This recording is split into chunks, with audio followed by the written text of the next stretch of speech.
يا صباح الهنا والسرور وذكر الرسول عليه الصلاة والسلام. عليك أفضل الصلاة والسلام يا سيدي يا حبيبي يا رسول الله. ازيكم أحبابي؟ كل عام وأنتم طيبين. تعالوا هنشوف النهاردة هنعمل إيه مع بعض. هنعمل فتة الشاورما اللي الأولاد كلهم دلوقتي الشباب كلهم بيتهافتوا عليها. بصوا أنا معايا إيه، أنا معايا محبة توابل كده: بصل بودر، توم بودر، بابريكا، زعتر، ملح، سكر.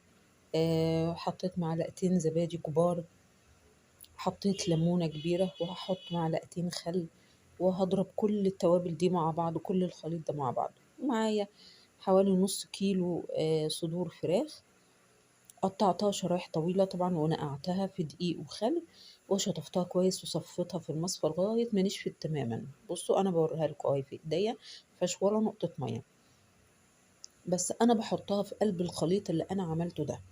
حطيت كاري، كركم، بابريكا، زعتر، ملح، فلفل، سكر، بهارات فراخ، ليمونة، معلقتين زبادي، وحطيت كمان معلقتين خل.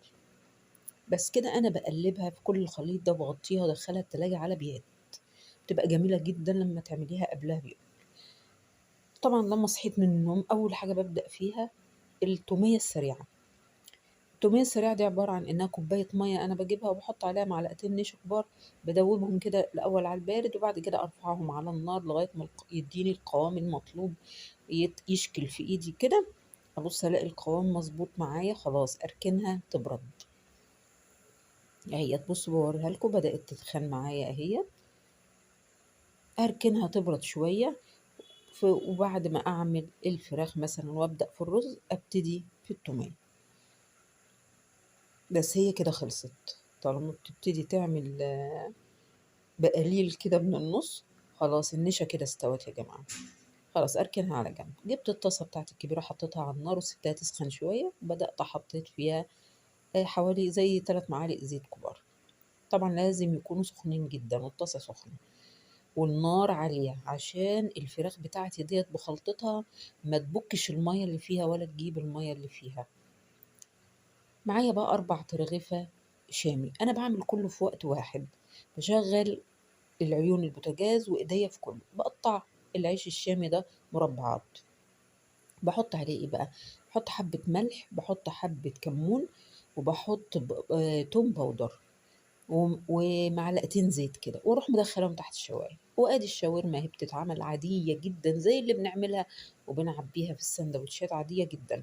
نقطع لها بصل شرايح، بعد ما نشفت خالص معايا بحط البصل الشرايح، ومقطع لها طبعا فلفل اخضر وفلفل الوان، احمر واصفر.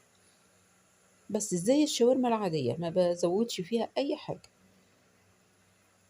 تفضل ايديا فيها كده تقلب على طول، وفي نفس الوقت هبدأ اعمل الرز بتاعي بقى بعمله ازاي؟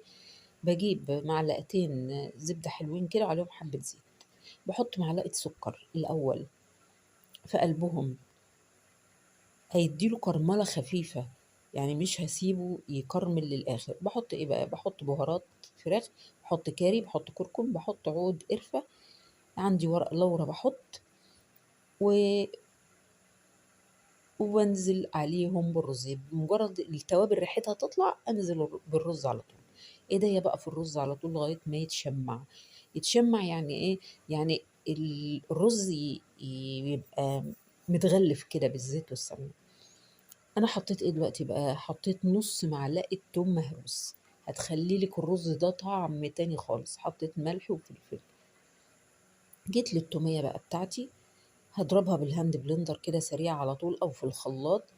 انا بحط لها ايه؟ بحطت لها كمون، ملح، فلفل، سكر، نص كوبايه زبادي، حطيت خل، نص ليمونه، ومعلقتين زيت، ونزلت عليهم النشا اللي انا سويتها على النار. بس بضربهم بالهاند بلندر. تبقى عندي التوميه جاهزه اهي.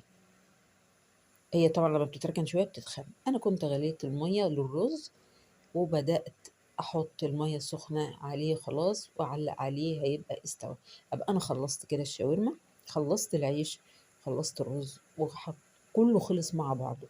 أي نعم هي خطواتها طويلة وكبيرة، بصراحة. بس والله ما خدتش وقت معايا، يعني الواحد يشغل نفسه، يشغل كله مع بعضه وإيديه في كل حاجة.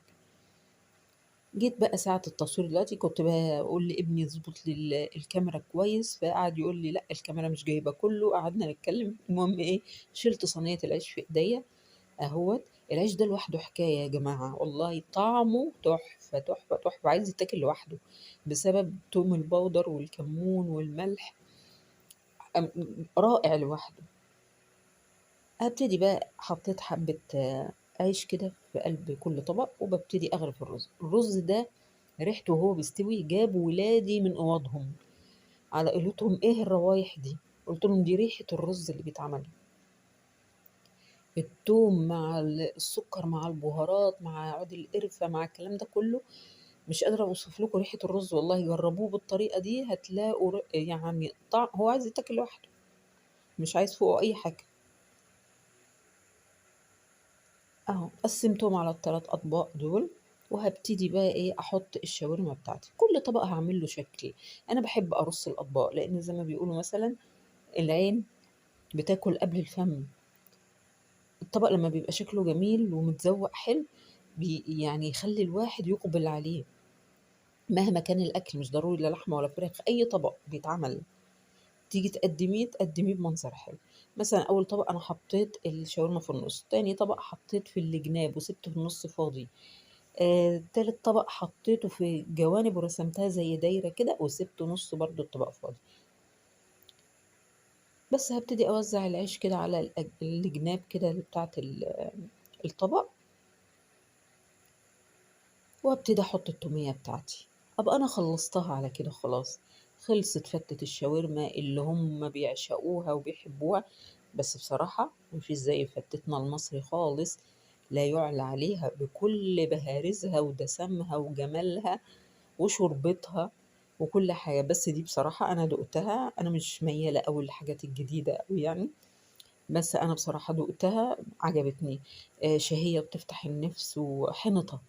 التومية يعني بتديها طعم جميل مع طعم الرز والعيش المقرمش ده طبعا، بتفتح النفس وبتخلي الواحد فعلا ياكل. يعني هم ليهم حق بصراحة إنهم يحبوها. ادي التومية بتاعتي اهي. ادي اول طبق هبتدي اوزعه كده على الاجناب، بحيث اني احوط على الشاورما بتاعتي اخليها في النص.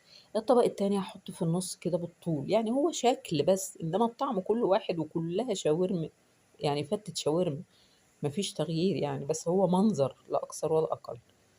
كل طبق يبقى شكل، وكل واحد يختار الطبق اللي هو عايزه ويبتدي ياكل منه.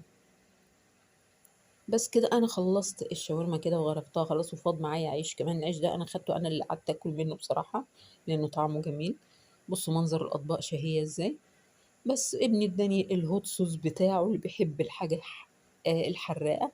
بدات اوزع له على الطبق بتاعه، مليته شويه، وبقيه الاطباق نقطت عليها نقط كده خفيفه عشان ما حدش يقول انها حاميه عليه.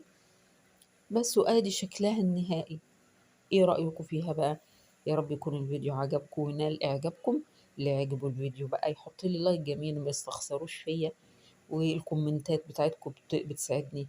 واشوفكم في فيديو اخر ان شاء الله. السلام عليكم ورحمة الله وبركاته.